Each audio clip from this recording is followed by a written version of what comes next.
Kalau negara ini mau maju ke depan, datanya harus terjaga. Iya. Nah kalau dananya kemudian bocor, bisa diecer di mana-mana, ya kesejahteraannya mau di mana? Iya. Saya rasa topiknya terlalu dalam dan terlalu teknis nanti. Iya. Nanti pada bubar semua.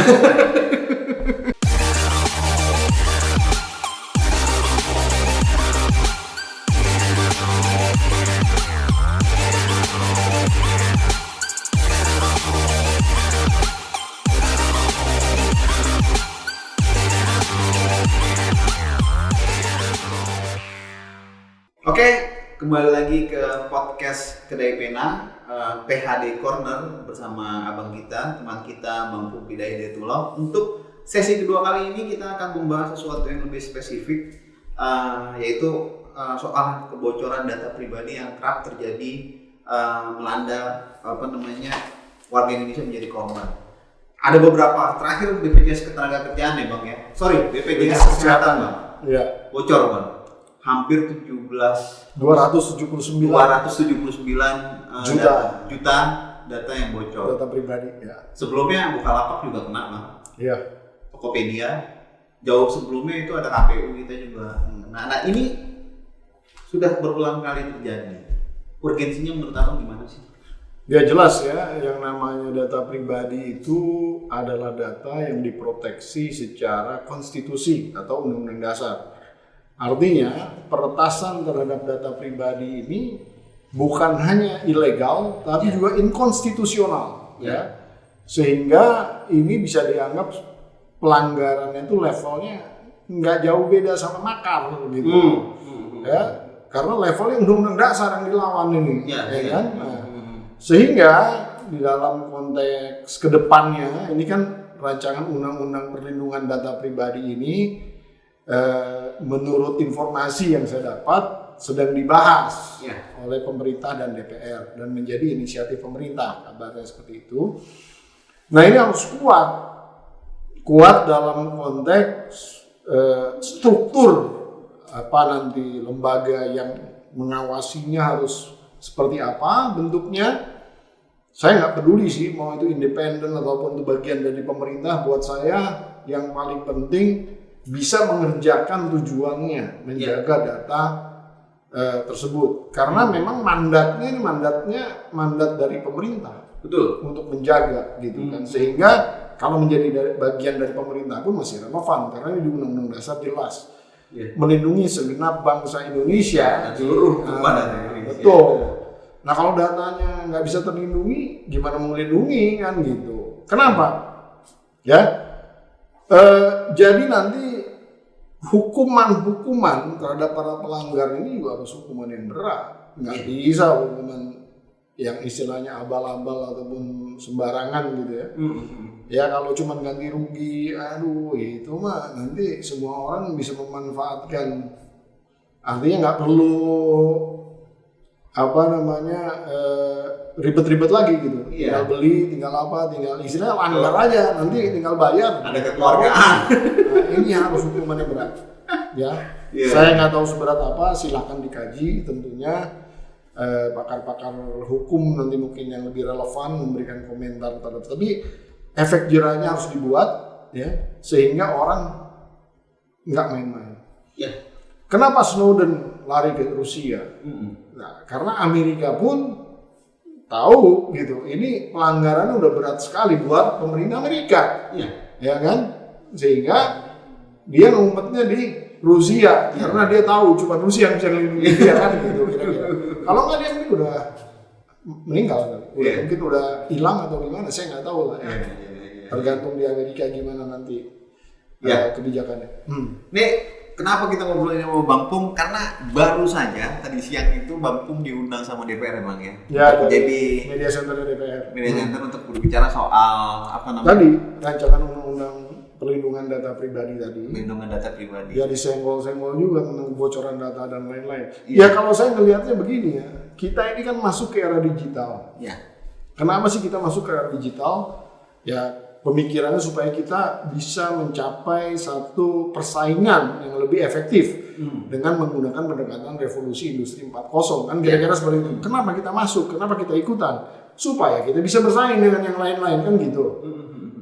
Tujuannya apa? Supaya kalau kita kuat secara persaingan, kita akan sejahtera. Di dalam konteks era digital ada namanya digital welfare.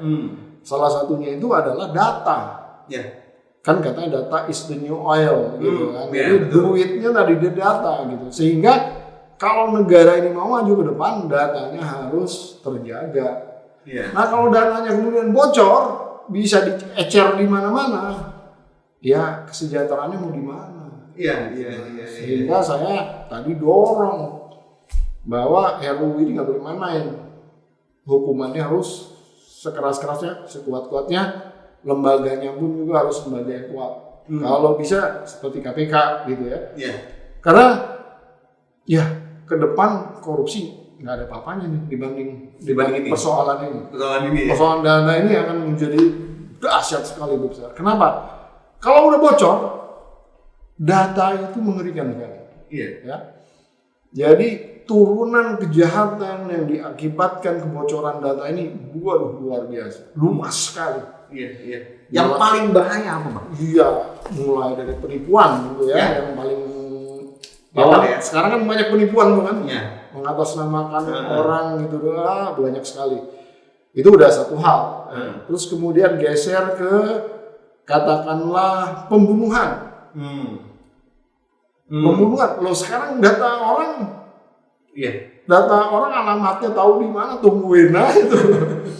Orang bisa tahu tinggal di mana. Gitu. Jadi kalau misalnya kita nggak suka sama orang, kita tungguin aja.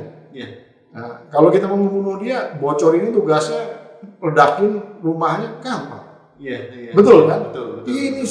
Inilah sebenarnya data itu kenapa nggak boleh sembarangan beredar. Kalau data kesehatan ada, dapat misalnya di jalanan gitu kan, di pasar gelap. Misalnya hari ini kan punya katakanlah penyakit ataupun alergi terhadap sesuatu gitu.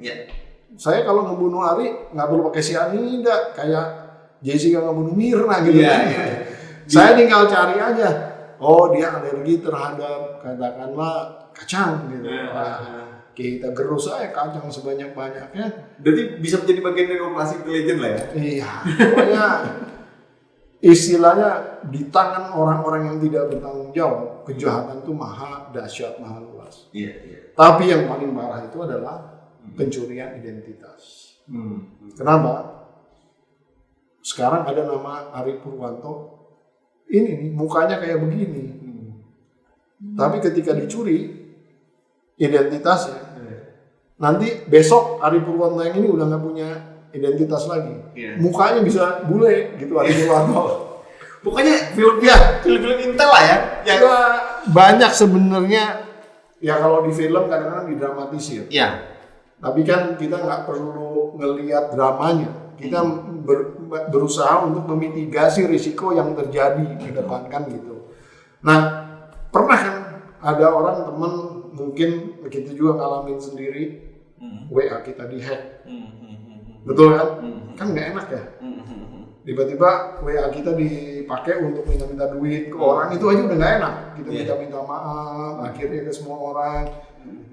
Sosmed kita dihack juga, postingan yang ngeri-ngeri atau aneh-aneh gitu kan nggak enak juga kan. Itu baru hal yang sepele.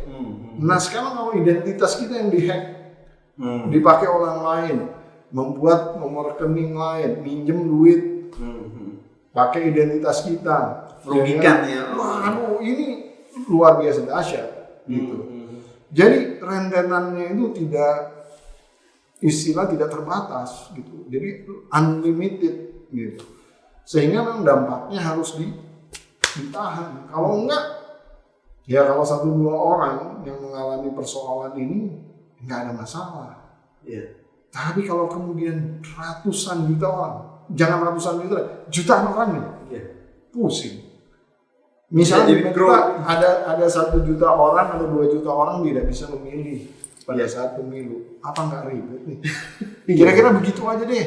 Nah ini yang menurut saya harus dijadikan basis pemikiran oleh teman-teman di DPR maupun di pemerintah di dalam konteks mendesain yang namanya undang-undang perlindungan data pribadi. Ini nggak boleh main-main gitu ya. Dan ini kalau berpikirnya masih analog, artinya begini, banyak orang berpikiran digital itu ketika sudah pakai komputer, dia pikir ini semua sudah terjadi digitalisasi. Betul. Seperti misalnya BPJS Ketenagakerjaan. Ya. Nah, dulu kan banyak sekali bangga, wah kita sudah masuk era digital. Ya. Tapi verifikasi aja masih manual. Manual, ya benar. Hanya cuman pakai Zoom atau pakai yang namanya video conference. Iya. Padahal validasi manual. Coba lihat ininya, dokumennya gitu kan. Itu dianggap udah digitalisasi kan rada-rada gitu kan. Bahkan kadang-kadang datanya itu difotokopi, Bang. Nah, maksud saya begini, kalau kita bicara digitalisasi, berpikirnya harus digital. Jadi dalam konteks perlindungan data pun berpikirnya harus digital. Jangan analog lagi gitu. Itu yang maksud saya. Nah, kalau pemahaman terhadap basis digital ini miskin, kita nggak akan pernah bisa nyampe. Dan akan ketinggalan terus ya. Bang, kembali ke soal perlindungan data pribadi tadi. Saya baca beberapa literasi, sebenarnya sudah ada peraturan yang mengatur hal itu, yaitu di peraturan Menteri Kominfo. Nah, seberapa urgensinya menurut Abang ketika sebuah permen ini harus naik menjadi sebuah undang-undang? Apakah harus mengikat sehingga kemudian memiliki dampak pidana yang mengikat atau seperti apa? Ya. Pertama, korelasi permen ini mengacu ke undang-undang ITE. Nah, undang-undang ITE itu lebih kepada basis transaksi elektroniknya. Meskipun sekarang dipakai untuk ya artinya ya sekarang tentang hoax, tentang ya istilahnya perbuatan tidak menyenangkan diakibatkan sosmed dan lain-lain itu bisa di situ gitu ya. Itu kan lebih ke arah isu-isu yang berkembang karena terjadinya transaksi elektronik, tetapi tidak di dalam konteks core datanya itu sendiri, gitu loh. Core datanya ini justru yang harus menjadi objeknya sekarang, dan saya melihat ini belum ada basis perlindungan. Artinya begini, sekarang ini kan kita cari bukti deh, secara hukum. Bisa nggak sih bukti digital itu secara hukum dijadikan referensi, misalnya? Nah, ini baru belakangan banyak jurisprudensi ke arah sana. Tapi kan di dalam konteks data itu, misalnya begini, persoalan data itu kan ketika itu menjadi data digital ini kan mudah di-copy di mana-mana. Betul. Nah, referensi data yang legal, referensi data yang istilahnya menjadi basis hukum ini yang mana? Ini harus jelas, ajak gitu loh. Nah, artinya kalau data-data yang lain menjadi data ilegal, itu harus jelas juga gitu bahwa itu ilegal. Jadi nggak gampang, cara berpikirnya itu nggak gampang. Ini memang harus pemahamannya baik di DPR maupun di pemerintahan harus tajam, ya, harus tajam. Sekarang misalnya begini deh, sekarang ini masih relevan nggak sih NIK itu? Nomor induk kependudukan. Apakah single identity number itu menjadi penting? Ya. Wah, udah bocor di mana-mana. Udah nggak aman lagi, udah bocor. Iya. Kan ada NIK-nya yang 279 juta itu ada NIK-nya. Betul. Udah bocor di mana-mana. Betul. Nah, artinya NIK itu bisa dijadikan suatu referensi yang legal lagi. Menurut saya udah nggak bisa. Iya. Sehingga harus ada formulasi baru di dalam konteks perlindungan data pribadi. Data pribadi itu. Kita punya nggak sih, Bang? Nggak perlu pakai nomor lagi sebenarnya. Pakai sidik jari atau pakai apa? Enggak. Nanti ceritanya. Ada khusus kita diskusi ke arah sana. Tapi intinya begini. Sekarang kalau misalnya kita mau melaksanakan mandat daripada Undang-Undang Dasar melindungi segenap bangsa Indonesia, segenap loh. Segenap itu berarti lengkap ya. Saya mau nanya, gelandangan itu ataupun orang-orang di jalan itu punya NIK. Gimana mau melindunginya kalau cuma basisnya NIK? Akhirnya nggak bisa terlindungi. Iya. Nah, harus ada cara melindungi mereka juga sehingga menjadi genap bangsa Indonesia. Iya. Kan orang miskin dan orang terlantar karena dipelihara oleh negara. betul. Ya. Tapi pada Menurut fakta kasar loh gitu.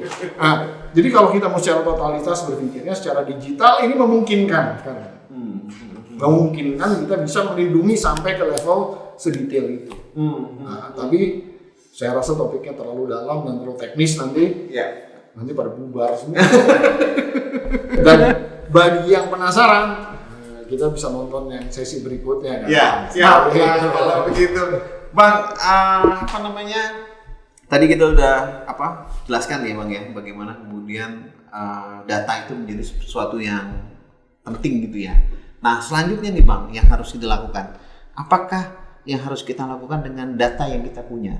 Kita sempat singgung soal boom population. Dengan boom population berarti juga data kita semakin besar, semakin banyak. Apakah kita hanya selesai menjadi negara dengan menjadi negara yang hanya mengkonsumsi atau menjadi produsen atau seperti apa? Ini kaitannya dengan revolusi industri 4.0 yang kerap digembar-gemborkan pemerintah nih, Bang. Itu yang saya bilang tadi. Kalau kemudian teknologinya tidak dikuasai, nilai tambahnya kita nggak akan dapat. Ya. Kalau kita kemudian hanya menjadi tukang rakit, kalau kita hanya menjadi tukang buat, dan kita menjadi konsumen, tidak akan pernah kita mendapatkan nilai tambahnya. Ya, Samsung itu mungkin produksi HP itu satu HP cuma 1 juta perak. Tapi karena brandnya, karena packagingnya, karena kemudian bagaimana dia memasarkannya, dia bisa jual dengan harga 20 juta. Betul. Gitu loh. Jadi nilai tambahnya gede, besar. Nah, sehingga kan keuntungannya ngeri. Ya kan? BlackBerry dulu ketika dipakai di Indonesia, jadi raja. Terus kemudian ketika turun nggak ada yang pakai lagi, hancur. Nah, gitu. Artinya apa? Bangsa Indonesia ini bisa membuat sesuatu itu menjadi dahsyat. Gitu. Pasarnya. Ini Toyota nih, kalau boleh cerita nih, penjualan Toyota itu paling tinggi kan di Indonesia. Iya, betul. Nah, saya rasa Toyota berpikir kalau kita bilang cabut dari Indonesia itu berpikir nggak akan mungkin, mustahil, karena dia udah menikmati pasar. Dan itu juga berpengaruh terhadap kemandirian kita ya, misalkan soal Mopnas gitu ya. Karena mereka sudah sudah nyaman di Indonesia gitu, maka kemudian mereka berupaya untuk agar nggak jadi itu Mopnas. Ya, kenapa kita selalu gagal membuat Mopnas itu? Karena kita cuma ngerakit kan. Kita nggak pernah punya kemampuan menciptakan mesin sendiri. Jangankan mesin sendiri deh. Dari dulu sampai sekarang kita nggak pernah buat karburator sendiri. Karburatornya aja dulu lah. Sekarang kan udah injection ya, lebih canggih lagi gitu. Jangan karburator tuh gampang. Ya gampang susah lah. Tapi nggak pernah buat. Mesin sendiri nggak pernah buat. Jadi kita cuma bisa dibuat bodinya. Yang cemen-cemen lah. Justru yang nilai tambahnya kan sebenarnya kan itunya, powertrainnya, atau yang namanya mesin itu. Itu nggak pernah bisa. Itu sebenarnya. Berarti bonus demografi yang digembar-gemborkan itu hanya utopis. Ya enggak, kalau bonus demografi itu bisa menjadi bonus, bisa menjadi satu persoalan tersendiri. Ya. Bonus itu kalau kemudian kaum generasi yang produktif itu kan lebih banyak daripada orang tua ataupun orang yang masih istilahnya kecil-kecil ya, masih muda-muda, masih anak-anak gitu kan. Nah, pada saat usia produktif ini, kalau kemudian mereka menguasai teknologi, kalau kemudian mereka itu menguasai mendapatkan pekerjaan yang layak, kemudian bisnisnya bagus, ini akan menjadi satu kekuatan yang maha dahsyat gitu. Tapi kalau kemudian mereka istilahnya hanya menjadi konsumen, kemudian mereka tidak punya pekerjaan yang tetap, kemudian ya istilah menjadi orang yang tergantung kepada emak bapaknya, ya percuma juga gitu. Ini yang harus diciptakan gitu sebenarnya. Jadi nggak bisa dengan cuman jargon, nggak bisa cuman dengan satu istilahnya ya gebrakan-gebrakan yang nggak jelas gitu dari nggak hanya dengan cara nggak jelas sih gimana nih Bang nih? Misalkan contoh rezim sekarang lah nih ya, nggak jelas sih di mana nih Bang? Wah lu mau pakai rezim lu gimana? Berat banget. Enggak, tapi kita realistis aja. Ya sekarang ini kan saya nggak akan spesifik terhadap satu figur ataupun karakter tertentu ya. ya banyak gitu calon-calon pemimpin atau pemimpin-pemimpin kita itu ya basis pemikiran tuh yang penting populer, yang penting ngetop, yang penting banyak yang milih, kan gitu. Yang penting populis lah. Jadi electoral base program itu salah sebenarnya. Di dalam membuat atau membangun satu kenegaraan yang istilahnya berorientasi kepada kesejahteraan rakyat, kadang-kadang memang ya harus dibuat suatu pendekatan-pendekatan yang mungkin tidak populer, tapi kemudian bisa mendorong terjadinya yang namanya pertumbuhan ekonomi dan pembangunan yang real gitu ya. Karena kan pada akhirnya ya kalau cuma mengandalkan investasi asing, kalau menggunakan teknologi asing yang masuk, menurut saya ya kita akan gini-gini aja. Kita akan gini. Berarti kuncinya ada di pemimpin, Bang. Ya jelas. Ya? Jelas. Yang bertanggung jawab di dalam konteks bagaimana suatu negara ini berjalan ya para pemimpinnya. Saya nggak bisa satu orang dua orang. Ini adalah suatu komitmen kenegaraan ya. Jadi memang perlu sekali tokoh-tokoh baru yang negarawan, saya pikir ya. Tokoh-tokoh baru, Bang ya. Ini artinya tokoh-tokoh yang menjadi negarawan gitu. Jangan cuma berpikiran elektoral, jangan memberikan popularitas gitu kira-kira. Kalau kita bicara soal pemimpin-pemimpin baru di negara kita sudah clear soal demokrasi yang diatur dalam undang-undang pemilu dan yang lain-lain. Tapi ada ganjalan. Ini nggak ada hubungan sama data nih. Ini nggak ada hubungan sama data nih. Oke. Berarti nanti teman-teman kita lanjut topiknya nanti kalau itu. Kalau ketemu sama Bang Pung tuh kayaknya ngomongnya soal kenegaraan, ya kan, soal sesuatu yang membangun gitu kan. Jadi kita bersemangat untuk bicara banyak hal gitu. Iya, lu mau ngaduin gua sama pemerintah. Oke Bang, kalau begitu mungkin saya rasa sudah cukup jelas banyak kan penjelasan dari Abang soal data pribadi yang tadi Abang bilang. Mudah-mudahan pemerintah atau DPR bersama dengan DPR bisa menyelesaikan secepatnya dengan lebih komprehensif agar kemudian undang-undang data pribadi ini bisa yang tadi Abang bilang melindungi segenap tumpah darah Indonesia, melindungi segenap bangsa Indonesia dan tumpah bangsa Indonesia. Nah, Bang, terakhir Bang, Abang boleh closing statement soal perlindungan data pribadi itu? Iya, data itu harus difikirkan dari mulai data itu diciptakan dan kemudian diproses masuk ke sistem dan kemudian dijaga di dalam sistem. Kira-kira itu. Nah, kalau dari basis data itu dibuat sudah terjadi kerancuan, hampir dibilang nanti di ujung di sistem itu udah akan jadi permasalahan tertentu gitu ya. Artinya apa? Ya diproses yang terjadi sepanjang data ini diproses sampai ke dalam disimpan di dalam suatu sistem itu ya harus ditata secara baik tentunya dan harus agak ketat gitu ya. Ya itu yang diharapkan. Nah, ini tentu tidak hanya di dalam konteks pengawasan secara kelembagaan, tapi perlu diciptakan ataupun disosialisasikan satu budaya di mana kita harus menghormati data itu. Ya, kalau istilahnya banyak orang masih mempunyai budaya yang menggampangkan itu yang namanya data atau menyepelekan itu yang namanya data, ya pada akhirnya kita tidak akan pernah mendapatkan data yang baik di kemudian hari.